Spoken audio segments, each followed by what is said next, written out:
Alhamdulillahillazi khalaqas samawati wal ardh wa ja'alaz zulumati wan nur summal ladzina kafaru bi rabbihim ya'dilun.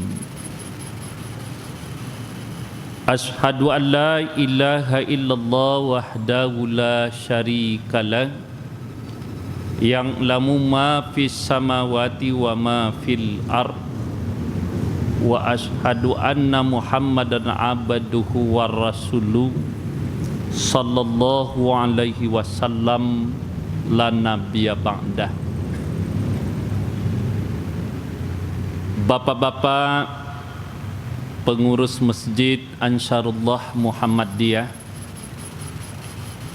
bapak-bapak dan ibu-ibu jemaah yang dirahmati Allah,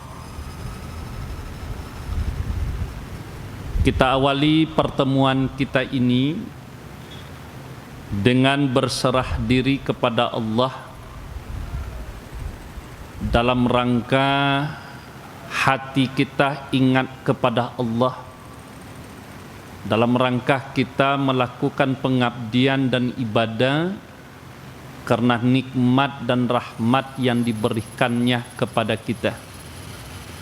Karena tidak satu pun di antara manusia yang sanggup dan mampu untuk merinci dan menghitung nikmat-nikmat Allah. Dan Allah juga tidak membutuhkan manusia menghitung satu persatu dari nikmat yang diberikan oleh Allah. Harapan Allah dengan kalimat la'allakum tashkurun, mudah-mudahan kamu selalu bersyukur, kata Allah.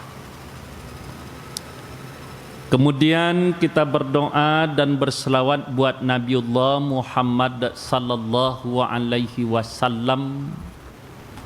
Allahumma shalli ala Muhammad wa ala ali Muhammad. Bapak-bapak dan ibu-ibu jemaah yang dirahmati Allah, dasar kajian kita pada malam hari ini surat Ali Imran ayat 142. A'udzubillahi minasyaitonir rajim. Bismillahirrahmanirrahim. Am hasibatum an tadkhulul jannah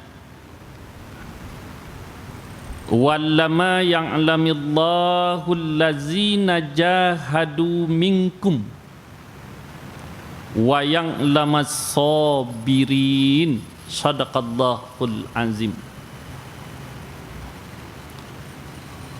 Apakah kamu mengira akan masuk ke dalam surga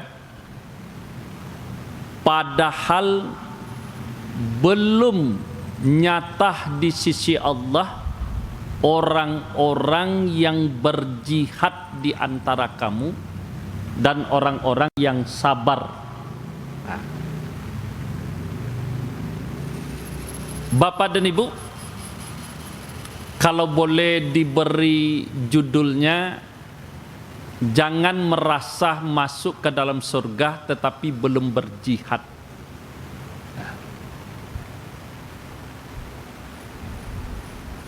Allah sampaikan kepada kita, kita boleh punya cita-cita untuk masuk ke dalam surga karena itu target Allah. Tapi jangan sudah merasa berada di dalam surga dan kita belum berjihad dan tidak termasuk orang yang sabar. Nah, jihad yang dimaksud oleh Allah bukan berperang. Bukan berperang seperti Nabi melawan orang-orang kafir. Bukan seperti perang yang sampai hari ini belum berhenti.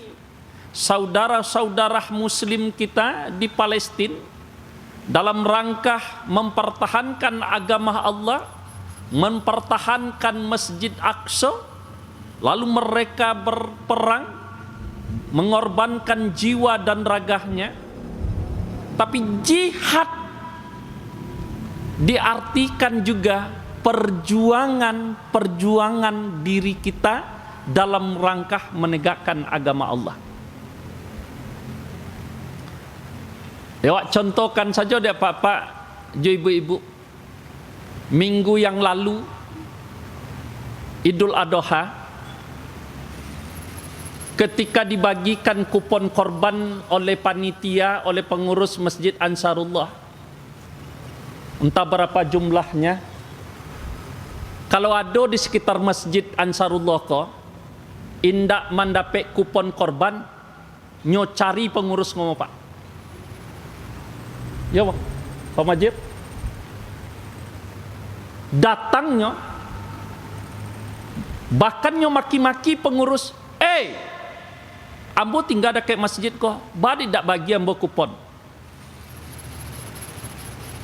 Dan itu terjadi di masjid-masjid lain. Tapi setelah kupon korban dan daging dibawanya pulang, tadanga azan, dak datangnya ke masjid, siapa yang ke berang? Lebih salawat berang-berang, dak. Itu contoh. Untuk datang ke masjid saja itu membutuhkan perjuangan Pak, membutuhkan perjuangan Ibu.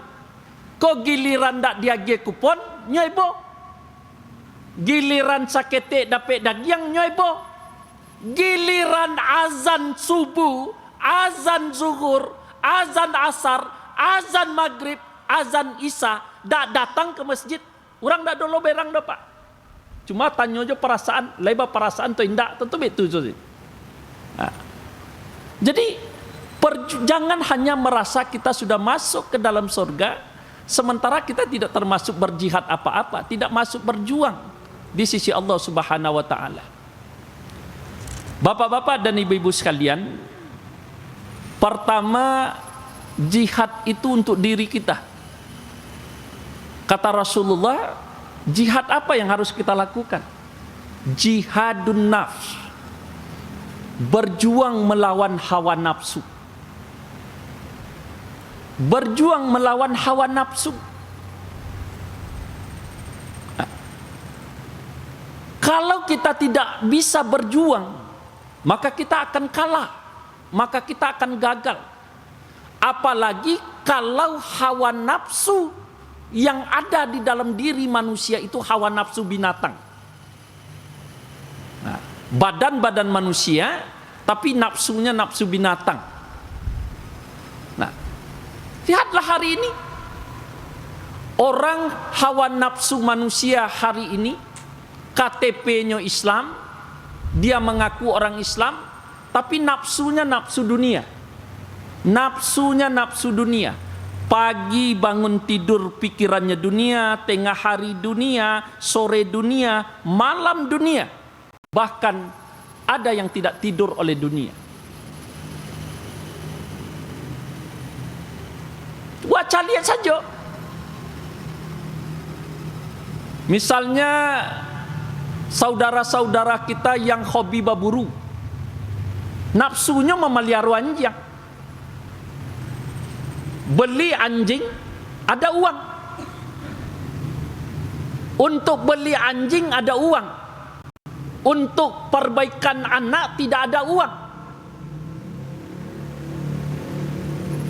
Itu kalau tidak dilawan nafsu itu, tentu dia akan sesat. Karena dalam otaknya beli anjing sampai 4 juta, 5 juta, 3 ekor berapa uangnya? Lalu pergi berburu setiap hari Minggu, berapa uangnya? Untuk makan bergizi anak, tidak ada. Untuk alok dia gizi anak, kan ada makan gizi gratis. Tidak seperti itu. Orang yang hobi berburung, nafsunya hanya memelihara burung. Maka Allah katakan, innamal hayatad dunya la'ibun wa lahwun. Sesungguhnya kehidupan di dunia ini adalah permainan dan sandiwara. Nah, ketika ada permainan dan sandiwara itulah perlu ada perjuangan. Apa perjuangan kita? Menanamkan, menguatkan nilai-nilai agama di dalam diri kita, supaya nafsu awak tidak menjadi nafsu jahat. Bapak-bapak dan ibu-ibu, orang yang nafsunya mengejar pangkat, coba lihat. Walaupun kita teriakan, jangan mencari pangkat dengan suap menyuap. Yang menyuap dapat dosa, yang menerima suap dapat dosa. Bagi mereka itu tidak laku. Bagi mereka itu tidak didengarkan. Karena nafsu mereka, bagaimana pangkat ini dapat, bagaimana jabatan ini tetap kuat di dalam dirinya. Persoalan suap menyuap itu haram, bagi mereka tidak ada. Karena nafsu, Pak. Karena nafsu. Nah, maka perlu ada perjuangan di situ, perlu ada jihad. Bapak-bapak dan ibu-ibu, Allah menyampaikan di dalam surat Al-Ankabut ayat yang ke-69. Bismillahirrahmanirrahim.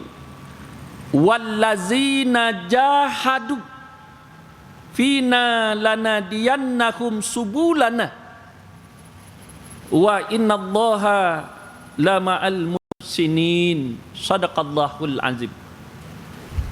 Kata Allah, dan orang-orang yang berjihad, yang berjuang untuk mencari keredoan kami, untuk mencari kasih sayang kami, kata Allah, maka kami benar-benar akan memberikan petunjuk jalan-jalan yang akan ditempuhnya. Dan sesungguhnya Allah benar-benar bersama dengan orang-orang yang melakukan kebaikan.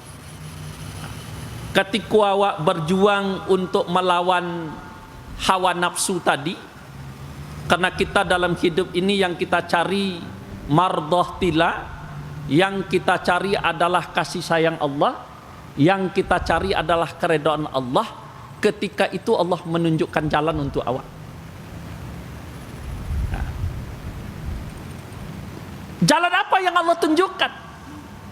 Tentu jalan kebaikan. Jalan apa yang Allah tunjukkan kepada kita? Tentu jalan yang lurus. Nah, untuk mendapatkan jalan yang lurus itu, setidaknya nasihat Allah kepada kita. Yang pertama, nasihat Allah kepada kita agar kita mendapatkan jalan yang lurus dalam rangka melawan hawa nafsu jahat. Dalam surat Al-Bayyinah ayat yang kelima, Allah berikan kita petunjuk. Bismillahirrahmanirrahim. Wa ma umiru illa liya'budullaha mukhlishina lahuddin. Ini langkah yang pertama. Langkah yang pertama, ikhlas dalam menjalankan agama Allah.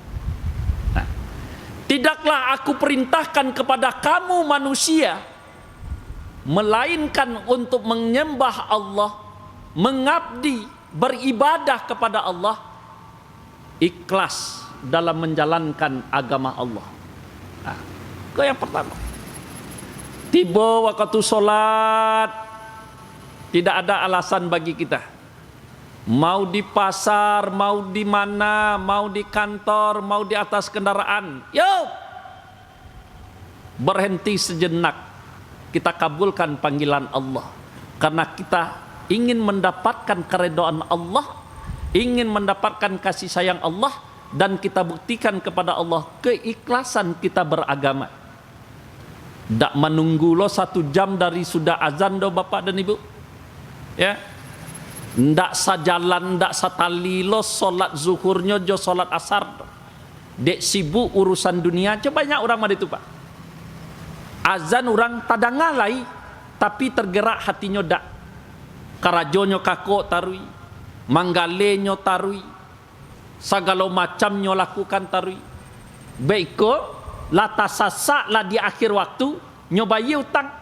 Salasai saja salam, assalamualaikum. Assalamualaikum, langsung orang azan asar. leka baatu mode itu caro de dunia baikku sudah semayang asar karajolo balik bilo takana solat lah setengah jam lo orang selesai solat baru awak melakukan solat maghrib lai solat. Nah kalau ada parangai-parangai seperti ini tunggu dulu, jangan merasu awak untuk capek masuk ke dalam surga kata Allah, karena surga disiapkan oleh Allah untuk orang-orang yang ikhlas menjalankan agama Allah. Nah, di bapak-bapak dan ibu-ibu sekalian, yang kedua, jihad yang diharapkan oleh Allah, jihad dalam keluarga. Nah, dan bapak ibu sangko setelah kita berumah tangga tidak perlu ada perjuangan. Perjuangan kita bukan perjuangan hanya mencari nafkah. Perjuangan kita bukan sekedar membuat rumah. Perjuangan kita bukan sekedar harus membelikan kendaraan untuk istri, untuk anak-anak. Tapi perjuangan jihad kita di dalam keluarga itu adalah bagaimana kehidupan kita, suami, istri, anak dan keluarga di dalam lindungan Allah Subhanahu wa taala.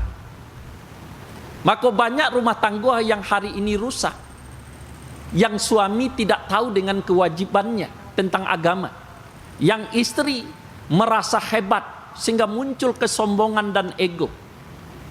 Nah, makanya perintah jihad itu di dalam surat At-Tahrim ayat 6 itu bukan hanya sekedar nasihat, tapi perlu ada jihad, perlu ada perjuangan. Ya ayyuhallazina amanu qu anfusakum wa ahlikum nar. Hai orang-orang yang beriman, pelihara dirimu, keluargamu supaya tidak masuk ke dalam neraka. Nah, untuk memelihara itu perlu ada perjuangan, Pak. Awak memelihara ayam, ada perjuangan awak. Apa perjuangan awak? Membuat kandangnya. Apa perjuangan awak? Magi makannya. Apa perjuangan awak? Mencalinya supaya jangan diganggu oleh binatang-binatang jahat. Nah, hari ini Allah sampaikan, kalau kalian ingin aman, kalian ingin sejahtera, ingin mendapatkan sakinah, mawaddah, warahmah, perlu ada perjuangan. Pelihara diri. Bama melihara diri, jo agama. Apa yang ditentukan oleh agama, itu yang harus dekat. Nah, hari ini kasus yang banyak terjadi dalam rumah tangga itu adalah KDRT, kekerasan di dalam rumah tangga. Seorang suami seperti Raja Fir'aun di dalam rumah tangga, main tangan, main kaki terhadap istri. Nah, kenapa itu terjadi? Karena tidak berpegang teguh kepada agama Allah, karena tidak berprinsip kepada agama Allah. Yang suami merasa menjadi raja, yang suami merasa berkuasa, sehingga main tangan, main kaki, hilang kasih sayang. Nah, jadi kalau tidak berjihad kita, tidak berjuang kita untuk memelihara diri dan keluarga kita, tentu kita akan hancur. Banyak hari ini rumahnya mewah, kendaraannya bagus-bagus, tapi anaknya masuk ke dalam penjara kena narkoba. Siapa yang salah? Apakah kita akan menyalahkan guru 100% kepada anak? Tidak boleh. Apakah kita akan menyalahkan tetangga yang tidak mengawasi anak-anak kita? Juga tidak ada hak tetangga untuk mengawasi anak-anak kita. Maka yang harus kita salahkan adalah diri kita, karena kita tidak mampu berjuang mendidik, membimbing anak-anak kita sehingga masuk ke dalam penjara. Nah, sudah diingatkan oleh Allah, ku anfusakum wa ahlikum nar. Nah, Kalau hari ini misalnya ada balap liar, ada geng motor, siapa yang harus kita salahkan? Yang salah itu adalah kita sebagai orang tua. Kita yang membelikan sepeda motor, kita yang memegang kendalinya. Kenapa anak harus menjadi balap liar, menjadi geng motor, kendarpotnya dia robah? Karena kita tidak menjaga, karena kita tidak berjuang untuk mendidik mereka menjadi anak yang baik. Pokoknya Bapak dan Ibu-ibu sekalian, kalau mau kita mencontoh bagaimana Ibrahim mendidik Ismail, itu sangat luar biasa. Seorang anak untuk mendapatkan anakku 20 tahun berdoa, Rabbil habli minas solihin, Rabbil habli minas solihin. 20 tahun Ibrahim berdoa untuk mendapatkan Ismail, baru dikabulkan oleh Allah di usia 71 tahun. Nah, tapi Ibrahim ketika mendapatkan Ismail langsung mendidik menjadi anak yang soleh, anak yang berbakti kepada ibu bapak. Maka sekali-sekali kita ajarkan juga anak kita bagaimana anak kita itu menjadi anak yang selalu berbakti kepada ibu bapaknya. Untuk menjadikan anak berbakti kepada ibu bapaknya, disitulah namanya jihad tadi, perjuangan orang tua untuk mendidik anaknya menjadi anak-anak yang baik. Nah, jadi bapak-bapak, jangan hanya kita mimpi mengatakan baiti jannati, rumah tanggaku laksana surga, tapi realitanya, kenyataannya baitin nar, rumah tanggaku laksana neraka. Kacau balau, jauh daripada nilai-nilai agama, jauh daripada kekuatan-kekuatan ibadah, dan jauh daripada akhlakul karimah yang dicontohkan oleh Rasulullah SAW kepada kita. Jadi jangan gampang kita untuk mengatakan saya sudah bisa masuk ke dalam surga karena saya rajin sholat, saya sudah rajin berpuasa, saya sudah melakukan zakat karena harta saya sampai haul nisabnya, saya juga sudah melakukan haji. Itu kewajiban yang kita lakukan, Pak, kewajiban. Tapi di balik kewajiban itu, maka Islam tidak hanya menuntun kita di rukun Islam dan di rukun iman. Islam menuntun kita untuk semua kepentingan hidup ini jangan terlewatkan dari bimbingan nilai-nilai Islam yang bersumberkan kepada Al-Quran dan Sunnah. Yang ketiga, jihad di dalam berdakwah. Nah, kalau kita lihat bagaimana Nabi Nuh, bagaimana Nabi Musa, bagaimana Nabi Isa, bagaimana Nabi Ibrahim, bagaimana Nabi Muhammad SAW dalam berdakwah, jihad yang ia lakukan sangat luar biasa. Ya. Tidak hanya mengatakan saya sebagai nabi sudah dipastikan untuk masuk ke dalam surga, lalu saya tidak perlu berjuang. Nah, kita lihat bagaimana Nabi Nuh berjihad. 2 jihad Nabi Nuh yang besar. Perintah Allah membuat kapal di atas bukit, tidak ada air. Bisa saja Nabi Nuh itu membantah, bagaimana saya akan membuat kapal di atas bukit ini ya Allah. Mangkui bahannya payah, membawa kayunya berat. Nah, Nabi Nuh tidak mengatakan sami'na wa ta'na, saya mendengar dan saya mentaati. Yang kedua, Nabi Nuh berdakwah berat, berhadapan dengan istrinya dan anaknya. Coba bayangkan, dia mengajak orang untuk melakukan kebaikannya. Musuh pertamanya itu adalah istri tercintanya, anak kandungnya. Tapi dalam rangka perintah Allah, berjuang tanpa lelah, berjuang untuk kebenaran dan keadilan, berjuang untuk menegakkan agama Allah.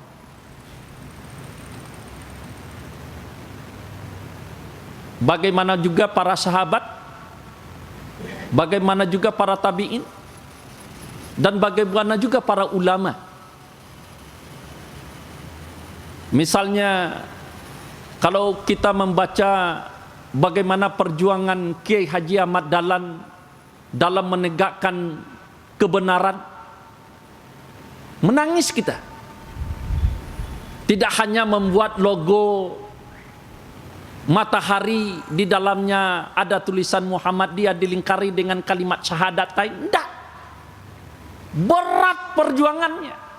Yang dihadapinya adalah kolonial Belanda, yang di masa itu tahayul, khurafat, bid'ah. Tapi dia berjuang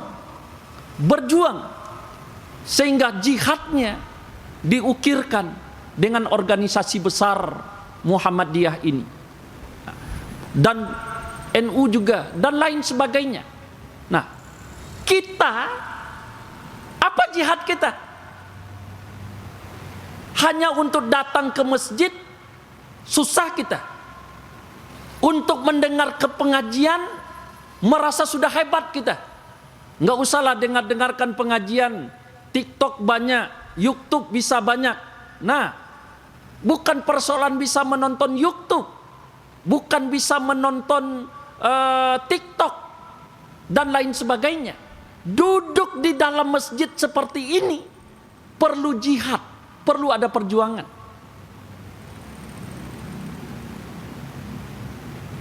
Kadang-kadang kita heran Bapak dan Ibu, mungkin karena kemajuan zaman, ya, kemajuan zaman. Itu yang saya sindir. Siang tadi juga saya sampaikan di Bukit Tinggi dalam khutbah. Banyak orang masjid hanya untuk nompang. Mau nikah anaknya, dia minta, Pak Pengurus, hari Senin anak saya mau nikah di Masjid Ansarullah, tolong difasilitasi. Hanya untuk nikah. Setelah anaknya nikah, setelah pesta, tidak datang lagi ke masjid. Itu namanya mau nompang kegiatan keluarga dengan masjid. Meninggal istrinya, meninggal suaminya, telepon pengurus masjid, Pak Pengurus, insya Allah jenazah istri saya, jenazah suami saya, jenazah mertua saya, zuhur, sebelum zuhur sudah sampai di Masjid Ansarullah. Mohon nanti disampaikan kepada jemaah untuk ikut jemaah menyolatkan jenazah keluarga saya. Itu nompang untuk kepentingan saat namanya Pak. Coba berjuang. Allahu Akbar, Allahu Akbar. Nah, bergerak dari rumah. Kok hujan dari Bapak Yuang? Kok jauh pakai kendaraan? Tidak ada. Bukan hanya untuk mendapatkan ketika ada daging korban, kita rajin ke masjid supaya pengurus nampak kita sebagai jemaah tetap. Ketika ada pembagian zakat dari lazismu, kita nampakkan wajah kita bahwa kita ini adalah orang miskin, kita butuh. Ketika lazismu sudah memberikan bantuan, kita lupa dengan masjid. Nah, itu kan tidak batarati loh berjuang namanya itu dah. Ketika ada pembagian zakat fitrah, ayo ramai-ramai kita supaya orang tahu bahwa kita butuh dengan zakat fitrah. Semua bantuan-bantuan yang dikelola oleh masjid dia ingin dapatkan selalu, tetapi tidak pernah hatinya tergerak bagaimana saya berjuang menjadi jemaah tetap. Karena menjadi jemaah tetap bukan hanya mengharapkan pandangan orang, Allah nanti di akhirat akan memberikan syafaat kepada orang-orang yang ahli dengan masjid. Nah, jadi jangan merasa capek untuk masuk ke dalam sarugo dulu. Perjuangan ketik saja tidak ada di dalam diri awak. Melangkahkan kaki ke masjid saja tidak bisa awak. Nah, siapa? Untuk pergi ke pasar tiap hari bisa, untuk pergi makan bakso sekali seminggu mungkin bisa, untuk pergi raun-raun wisata Sumatera Barat bisa, tetapi untuk melangkahkan kaki ke masjid saja tidak bisa, berarti kita kalah karena kita tidak mampu untuk berjihad, untuk berjuang, menggerakkan langkah demi langkah kita menuju rumah Allah. Bapak-bapak dan ibu-ibu jemaah yang dirahmati Allah. Nah, jihad di dalam dakwah, ya, tidak hanya jihad di dalam mimbar seperti ini. Nah, makanya Kiai Haji Ahmad Dahlan mengambil dasar jihad dakwahnya itu Ali Imran ayat 104. Wal takum minkum ummatu yad'una ilal khair wa ya'muruna bil ma'ruf wa yanhauna 'anil munkar. Diambilnya dasar ayat itu adalah supaya ada di antara kamu, kata Allah, orang-orang yang senantiasa, yang selalu mengajak, menyeru orang-orang lain untuk melakukan kebaikan, mencegah dari segala macam perbuatan-perbuatan keji dan mungkar.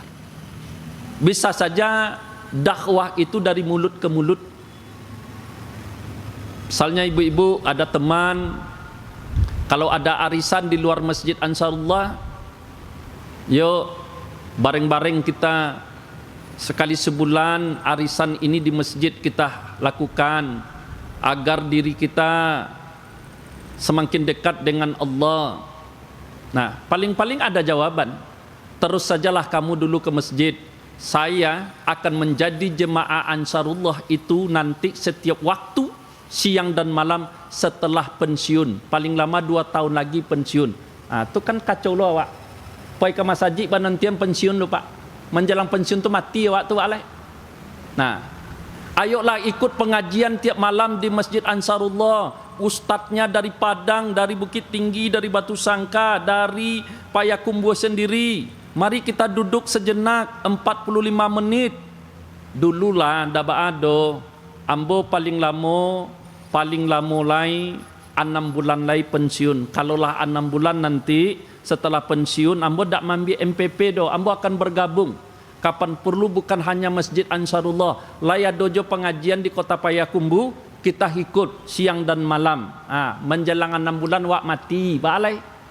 Menjelang pensiun wak lapai.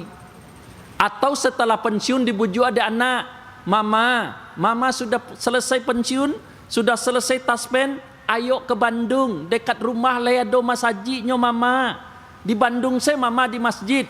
Tiba di Bandung ternyata MC nandape mengasuh cucu siang malam. Mandi pun lah kurang.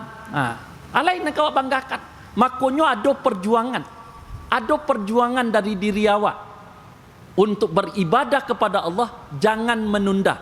Kalau bisa pagi, jangan dinantikan di waktu duha. Kalau bisa di waktu duha, jangan nantikan di waktu zuhur. Kalau bisa berbuat baik di waktu zuhur, jangan tunggu di waktu asar.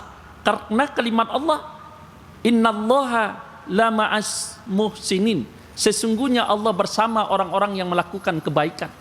Nah, kebaikan inilah bagian daripada perjuangan hidup kita. Bapak-bapak dan ibu-ibu jemaah yang dirahmati Allah. Kemudian jihad kita yang disebut juga jihad fisabilillah, jihad di dalam mencari ilmu pengetahuan.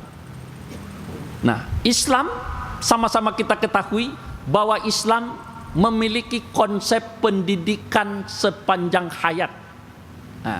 That long education lah. Pendidikan. Kalau pendidikan formal untuk anak-anak kita, bapak dan ibu setiap malam mendengarkan pengajian itu adalah dalam rangka menuntut ilmu, mencari ilmu yang disampaikan para ustadz setiap malam. Bagaimana kita? Karena kata Rasulullah, siapa yang berjuang, yang keluar dari rumah untuk mendapatkan satu butir ilmu pengetahuan, maka Allah membukakan satu kebaikan menuju surga. Baitu bana Allah memberikan imbalannya kepada kita sebagai rahasia Allah. Ketika awak pai wirid satu langkah melangkahkan kaki dari rumah, Allah mencatat kita sebagai kebaikan, dan kebaikan itu adalah untuk menuju surga. Jadi jangan merasa masuk surga Jawa. Banyak kawan-kawan kita yang sudah merasa soleh, banyak kawan-kawan kita yang sudah merasa dirinya kalau mati besok akan masuk ke dalam surga. Ada dua yang harus kita periksa bapak-bapak dan ibu-ibu. Yang pertama yang harus wak periksa itu adalah hablum minallah, hubungan kita dengan Allah. Preso diri awak, bagaimana hubungan kita dengan Allah, baik atau tidak, rusak atau tidak, kita yang tahu.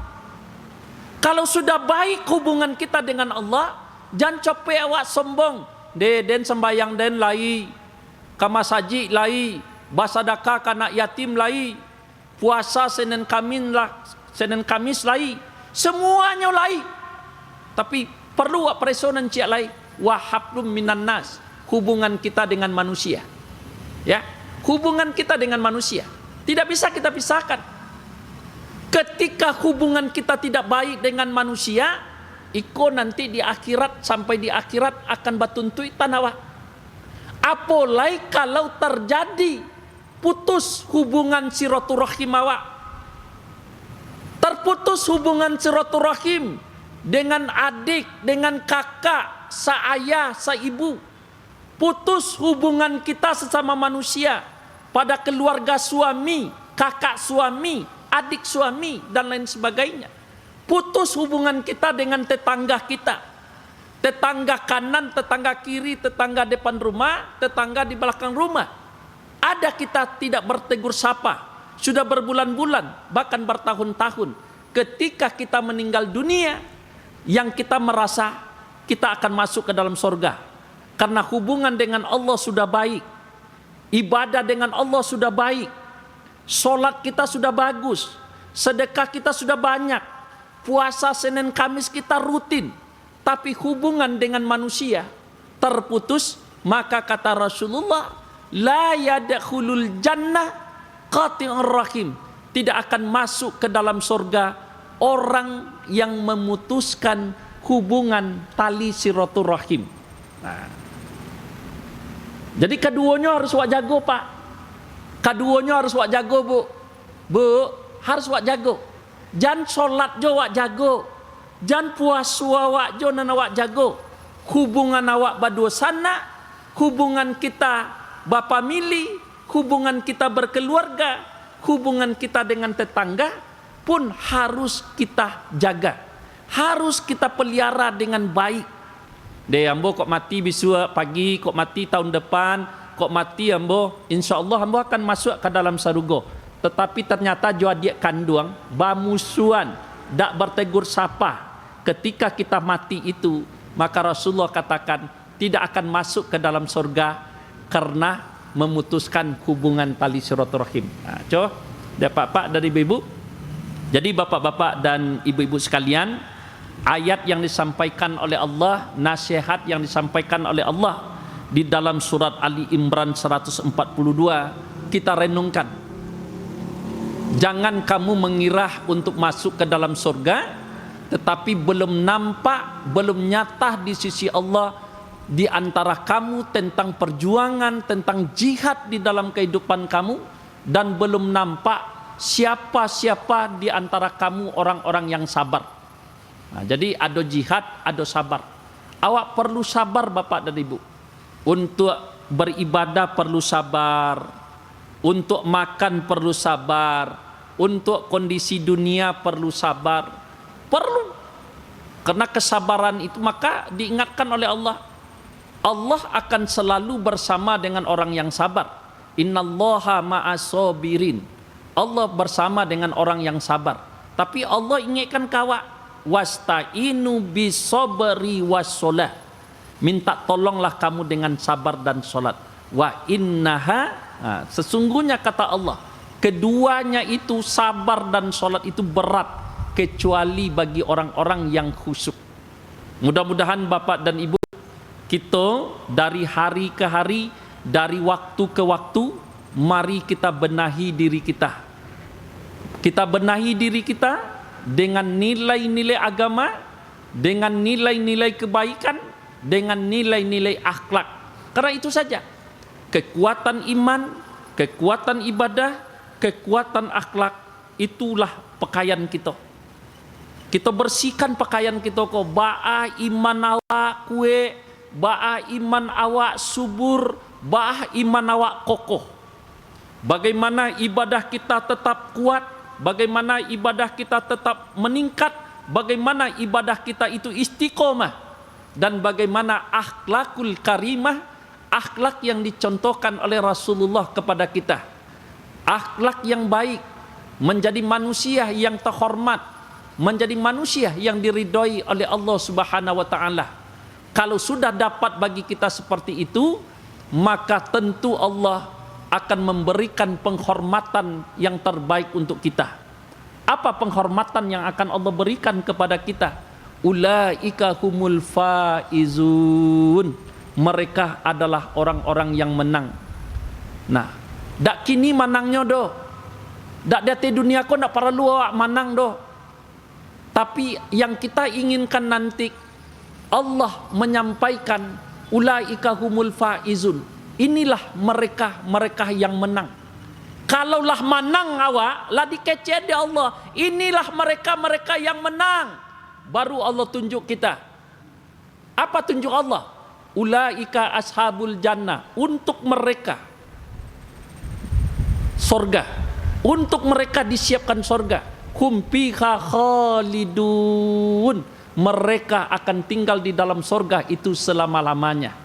Nah, jadi jangan merasa masuk ke dalam surga dulu. Jangan capek merasa aden ke masuk ke dalam surga. Jangan. Tapi banyak perjuangan, banyak jihad yang akan kita lakukan di dalam kehidupan sampai nanti kepada kalimat ulaika humul faizun itu. Jadi bapak-bapak dan ibu-ibu sekalian, kita ikhlaskan diri kita untuk mengabdi dan beribadah. Karena Allah memberikan amanah kepada manusia adalah untuk mengabdi dan beribadah. Makanya Allah tidak memberikan pengabdian dan ibadah itu kepada para binatang. Kalau seandainya Allah berikan kepada para binatang, tentu ndak namu lo sapi ko dikorban patang ko dah, ndak namu lo kambing ko disembeli dah. Karena kita sama-sama ingin mencari surga katanya. Tetapi melalui pengabdian kita dengan binatang pun kita bisa masuk ke dalam surga. Apa? Dengan korban yang ikhlas, dengan penyembelian hewan yang penuh dengan keikhlasan, dan dari harta yang halalan thayyibah, sehingga mengantarkan kita nanti hewan korban itu akan mendampingi kita untuk bertemu dengan Rasulullah dan Allah Subhanahu wa taala. Billahi taufiq wa hidayah. Assalamualaikum warahmatullahi wabarakatuh.